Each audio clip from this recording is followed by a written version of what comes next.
Hey guys, Down South Slingers here, and we just installed the new ditch lights on the Subaru. It was pretty easy. All we did was...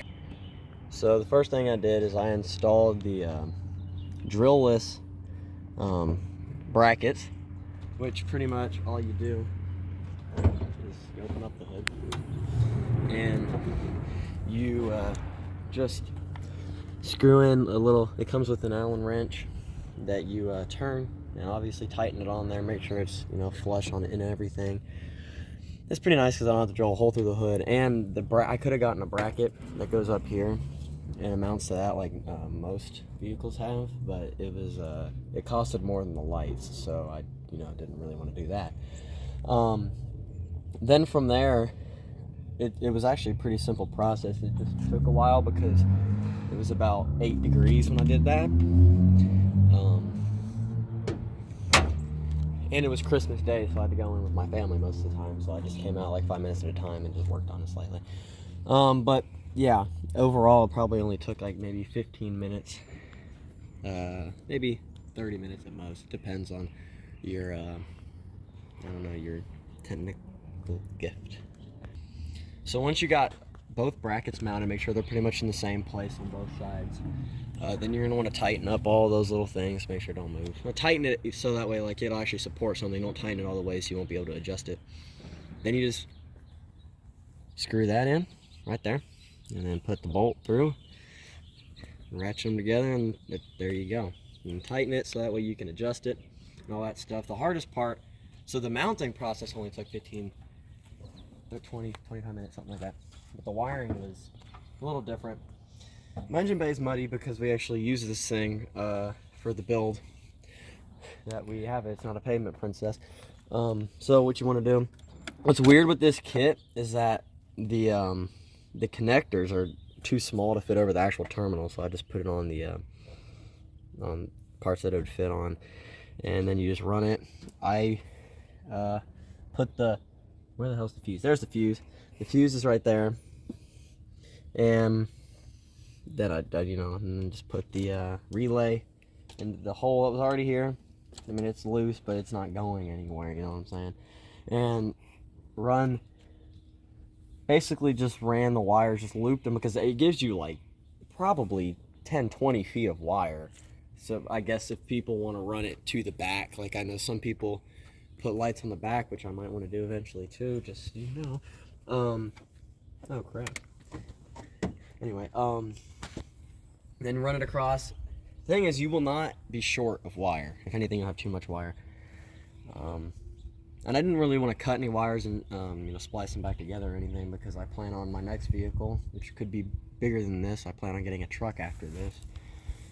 I don't want the wires to be too short, so I just looped it around and put the plastic cover over it to make it look kind of at least neat, and I put it on the vacuum lines and stuff, so it looks all right. I mean, it's not the best, but I mean, when you have 35,000 feet of wire, and that's what it's going to be like. You won't see it anyway, it's under the hood. Right, exactly. But yeah, I mean, if you just want to temporarily get it going, just plug those in, put that in, and touch them, and it'll come on real easy. The hardest part, I think, was definitely that. And then there's a spot here where you run through the firewall and come out. I don't really have the switch permanently mounted, but I have it in a spot where I like it because I don't have to drill a hole or nothing, and it's really close because I want to turn them on and off quickly. It's right here. Just pushed right in there, on, off, and it comes out right there. Right where that blue stripe is, that's where it comes out. And I just ran it up in there and tied it up to a few things so it's not falling on my feet. Let me go ahead and turn them on for you guys so you can see what they look like. Put the hood down.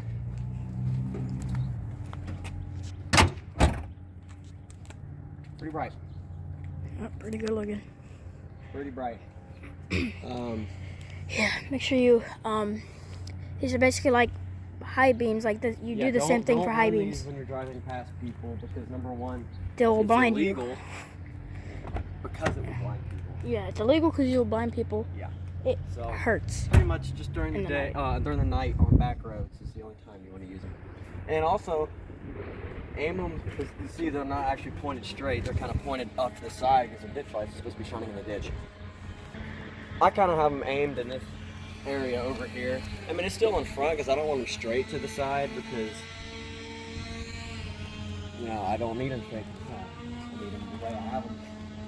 And yeah, I put the amber lenses on there because I think that looks better. And the best part about them is it came with this big old sticker that adds about 10 horsepower. So, yeah, pretty bright. And I've actually left them on accidentally without my car being on, and it stayed on for like, I don't know, it was probably maybe 30 minutes.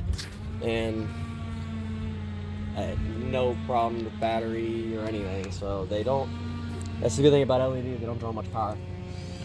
So, yeah, pretty simple. Yeah, I like pretty them. simple. So far they've been great. Yeah, I like them.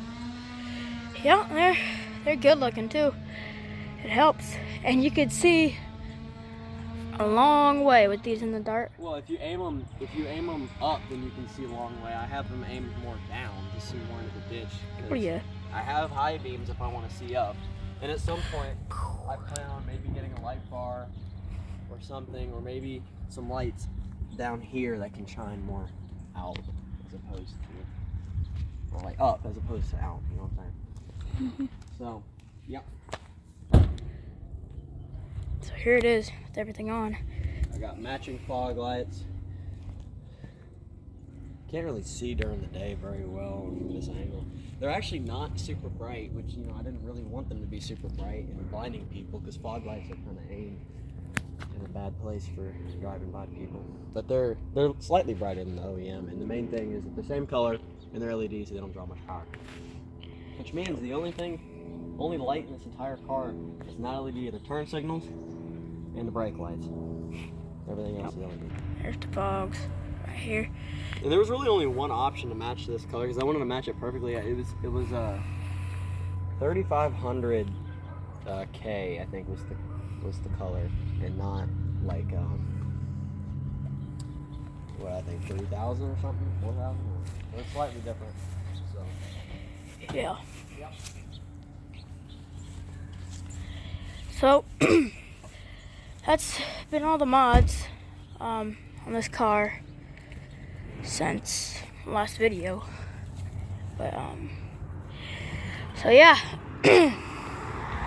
Hope you guys enjoyed the video. If you did, be sure to leave a like. Thanks for watching. See you next time.